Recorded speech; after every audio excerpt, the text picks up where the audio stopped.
Why have housing prices gone down in 2025? This is the video that you're going to understand if that's a good thing or a bad thing if you're trying to jump into the market. Hi, my name is Jenny. I am with Real Broker, and I am here to help you buy a home wherever you're at. I hope it starts right here on my channel. So hit that subscribe button because I do make a video every single week educating you on cities, locations, if you should buy a home, all real estate here on my channel. And until then, you guys, let's jump into the video.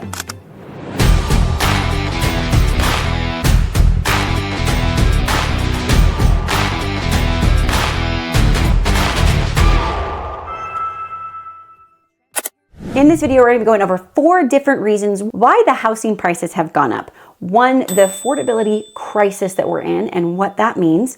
Number 2, interest rates and their demand on buyers. Number 3, inventory levels rising and the key factors on that.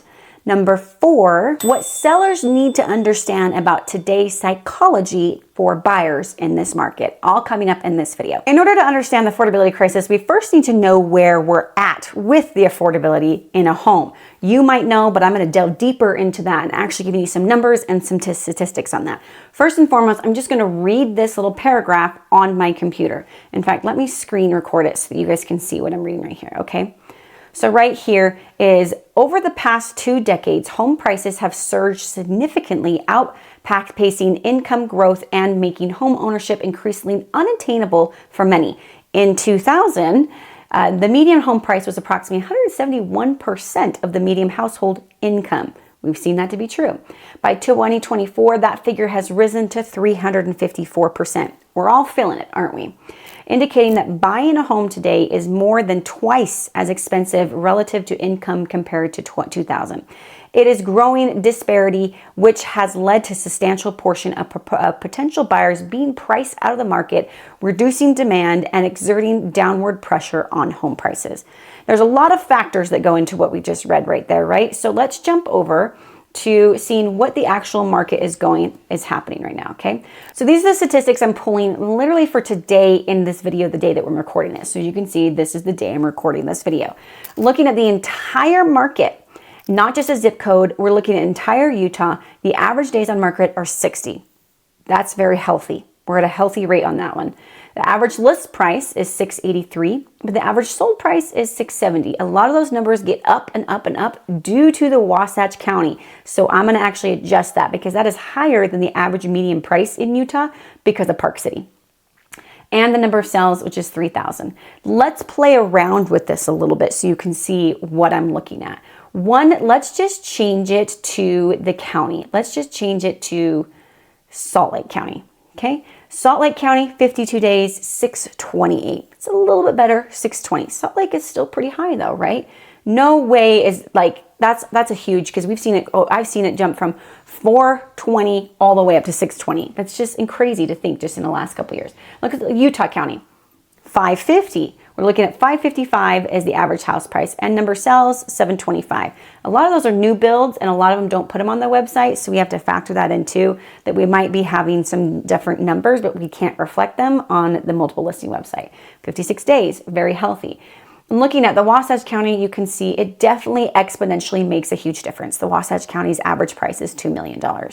So these are things to play around with and see. Look, if you want to go all the way up into Davis County, Davis County is $1,000 less than Utah County, so very comparable to Utah County as far as affordability in that. Then we can also change the date range. I'm only looking at the last 30 days, but let's look at since the beginning of the year to today. 561, still the same. Let's look at Utah and a whole, okay? 664, I don't like that because of Wasatch County just totally throws us off. 617 in Salt Lake County, and in Utah County, 665. So we've gone down. We've gone down just a little bit since the beginning of the year, which is why you're starting to see house prices come down. Now, interest rates are starting to come down a little bit. So is this a good time for you to jump into the market? We've been saying that it is because we're coming back to stability. Now, I've made other videos on the housing crisis, on if we're going to have a housing crash, on recession. So make sure you go watch that video as well after you watch this one. The link is above right there. So this has been very fun. I can even go all the way back. I can even go back to a completely different year. So let's go back to, oh, I don't know. I'm just going to throw out a number, 2018. Okay. And let's just look at what 2018 was doing during this time. 322. So if you're going to stand in line and wait to buy, you're losing a lot of equity and potential because you're waiting for a crash.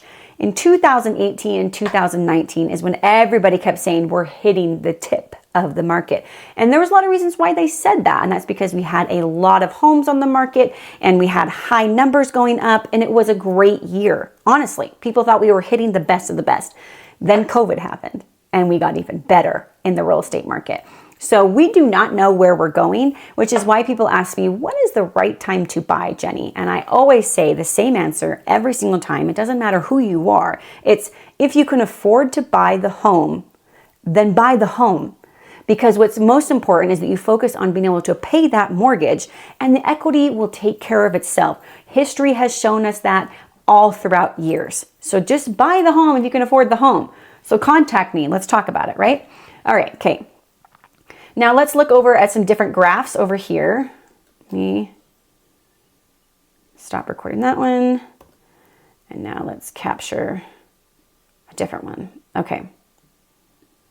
All right, so now let's look at this right here. So we're looking at, again, a lot larger demographics as far as how many homes. This is the active homes currently on the market. So I can't change the date range. It's currently what's going on. The medium home price that is being actively listed. So we know the sold price is around $550, but actively they're asking around $580 for this kind of stuff. This is the medium home price, the average home price, the days on the market. That's currently what's happening right here. You can see the number of listings in these price ranges here. They get smaller as they go down. Okay, no one's really asking for a 50. You want to see a $15 million home? I can show it to you. But these are also the ones under contract, and the number of listings under contract in these price ranges and days on market. Notice that in this range right here, the days on market are actually reflecting 20 days. Do you know what that tells me as a real estate agent? The market is hot and people are looking to buy in that price range. You go even the cheap coins are the ones on the market for a longer amount of time. So the days on market for $1 million, you can even get one, literally, look at that, 18 days, 17, that's crazy. But the average days on market for an under contract is 22 days. Insane to me. The further you go down, the less, right? So they had a couple homes that sat on the market for quite a while, 102 days for that listing price. Then we have expireds. Don't really need to look at expireds, but I want to look at, is there solds on here? Backups. Don't want to look at backups. I want to look at the solds, okay? Look at the average market, okay? We're seeing less than 50 days on market. That tells me the market is hot. That tells me there's a reason why that we are seeing numbers coming down, because people are jumping into them. If you list the home right with the right price, you will get an offer within the first 14 days. If the home is not listed at the right price is where we have a lot of problems. I have pitched myself many times in front of people with sellers, and I say, look, your home is only worth $1.2 million, and I think that's a great price. They want 1.5. They end up being on the market for over a year, and do they get 1.2? No, they get less than 1.2 because they priced it wrong. These are statistics that we talk about, which is why we're starting to see the numbers come down. Sellers are starting to understand the psychology of a buyer. Let's jump over to number 2, how interest rates can affect the ability for the housing prices. Now, we definitely have seen this during the COVID time when the interest rates plopped down. I remember putting on booties and making sure people wore masks during COVID. We're so worried about open houses and all the virtual things that came out because of it. I actually didn't realize that it was the perfect time to buy a home and that sellers spiked up their prices. So I asked people if they sold their home right before COVID. They were like, why didn't we wait at least 12 more months and we would have gotten so much more out of our home, because the interest rates just went way down, right? In the good way for buyers. And we definitely saw the housing prices go up once they saw that correction. Once they saw that correction. And this is what I tell people. Get under the curve as a buyer, even as a seller. Get under the curve before things start really going haywire, because we are on a course of correction. And so if you're just waiting for the interest rates to go, then you're waiting for prices to go whoop. And so if you're getting right underneath there where you're getting a good interest rate, and you can refi it if you want to, and the housing price is affordability for you, you're getting right underneath that curve where you're going to get into the right home at the right time. Imagine people who bought a home the month after COVID started. let's say they were at a 5% interest rate and they bought at, let's say, $315,000. Imagine just a couple months later, interest went boom, and the housing value went boom. Imagine that. Now they could refi their home for a much lower rate, get a lower mortgage, or pull out all that equity and remodel the house. It was a win-win situation for those people. Now for me, I bought right before the interest rates went boop. So I bought at a higher price point, but I have a really low interest rate. And sometimes that might be good or it might be bad. I got lucky that I'm sitting on the 2020 year of interest of the equity going crazy up within that year. So I'm happy that I got right underneath that before the housing interest rates went up. So this is why you want to kind of get it under the curve before things start moving between interest rates and housing prices. All right, jumping over here. Right now, our 30-year fixed rate, as of today, this is what we're looking at right here. Okay, so we've got 6.6, 5.9 adjustable rate. I would never, ever recommend getting an adjustable rate on a primary home. And so this is what we're looking at here. That is still affordable. That is not crazy, but it is controlling the market with the housing prices. That's why you're still seeing the housing prices higher. If the interest rates went higher, then we would actually have to, lower our housing. So we're starting to see a balance out coming where sellers are starting to realize they can't ask the world of these buyers. They need to bring their prices down a little bit to match where the interest rates are at. And that is a perfect time for a buyer to jump into the market. All right, inventory and how that actually brings the housing prices down because the inventory is getting a little high. Do we still have a housing shortage here in Utah? Absolutely we do, or else we wouldn't see new build on fire. We're seeing new build on fire when it comes to condos, townhouses, and single family homes.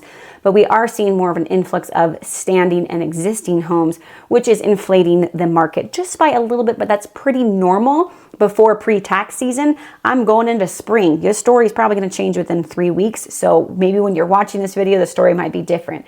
But looking at this graph over here, we've got the number of listings entered and the number of residential listings entered. Okay, so we're looking at the graph of over the years. 2025 is where we're at right here. We're right on track for where we were as far as numbers of listings. Look, we're at 5,200. We're in 2021. It was still pretty low at 4,900. And that's because interest rates spiked up right at the beginning of 2021 during this time. And 2023, look at that, 3,900. We had a housing shortage issue because people didn't want to jump in the market because they were afraid of COVID. Then we have 2024, 2025. I mean, this is where we're at. We have 5,000. We have more homes on the market today than we did in the last 5 years. So that housing market with more houses going up is bringing those prices down just by a little bit. Then if you scroll down here, we're also seeing a huge drop in housing as far as the number of listings entered onto the multiple listing website. Take into account, new build is the #1 selling right now because of the housing shortage supply. And a lot of your new build are not entering their houses sold on the multiple listing website because they don't have to. But right now we're seeing a huge deficit. We're just the beginning of April though. But notice that we still had a good amount comparative to the last years. We have we have the most listings than we've ever had in March since 2021. That tells you we're still having an influx of housing, which is bringing down the homes. So this number is not complete. That's within 1 week, right? Because where I'm sitting is the first week of April. Then here we're looking at active listings. Let's scoot over to where we're at February, March. Look at the 2025 had 9,000. That's way more than we had in 2024. This could mean a couple of things. Okay, one, people are starting to trust the market more and being able to move forward with stability, which means people are wanting to sell their homes. So this is more people wanting to jump in the market, which means it's telling me they're trusting the market to sell their home. I literally have 3 homes for sale on my street. That just tells you in general. Then it goes up here. It even gets further and further apart. 2025, now we have 10,000 homes on the market, whereas we only had 7,000 homes. This is bringing down that price point for you as a buyer to jump into the market. Now the interest rates are still higher, but you need to pay attention to the other contributing factors, which is what's going on right now. And number 4, last but not least, is sellers understanding the psychology of what's happening in the market today. I would walk into a listing presentations and sellers think they could ask of the world plus the first son born and think that they could get that offer. I remember standing in line to actually see a home through home showings. And I'm talking like 30 people at this home showing, receiving 30, 40, 50 offers on one home back during the COVID times. When I say COVID, I'm talking 2020 to 2022. That's my COVID time I'm talking about, okay? So now we don't see that. We have a lot more homes available in the market, which means people are starting to trust the market. But what that means for a seller is that you cannot ask the world of the buyers. Now, what people are saying is, then, is it turning into a buyer's market? No, we're actually not in a seller's or a buyer's market right now, which is why it's a good course of correction that we're taking moving forward in the real estate market, which is also a good time for you to jump in, because if there is a course correction, you got underneath the curve, right? Remember that. You want to get underneath the curve before the trends start really happening. Get ahead of the trend. I mean, that's true within business, within social media, within life. Like, get in before the trend and you'll be good. So I tell people right now is actually a really good time, because you're starting to see the housing prices come down and your interest rates are still high. So what does that mean? You can correct the course of the refining your home and still get a good price point on your home.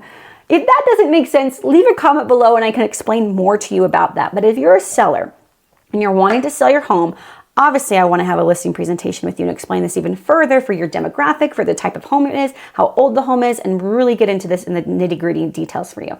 But looking at this right here, you do need to adjust the psychology. We're not back in 2020. Like, don't live in the old days. Don't live in the past. Live in the present right now and price your home right and according to what the market is saying. The market is saying is there is an influx of homes, which is very natural during the springtime here in Utah, and to adjust it appropriately to the purchase price. Now we're seeing the average price still going up a little bit. We went down a little bit between January because interest rates, we thought interest rates were going to go down and they didn't. So the housing prices went down a little bit to adjust for the difference of the interest rates. And now in 3 weeks to 3 months is going to be a huge different story, because this is when the housing market's starting to get hot. I would love to help you with your next move, because wherever you're at, I want to help you. Whether you're moving into Utah or when you're wanting to sell in Utah, let me know. Hit that link down there below. My phone number is down there. You can set up a time and schedule a time to talk to me, or you can stalk me on social media. I have a lot of people message me on my Instagram. Do what you need to do to get a hold of me, because I want to be here for you. And until then, you guys, I will see you in my next video.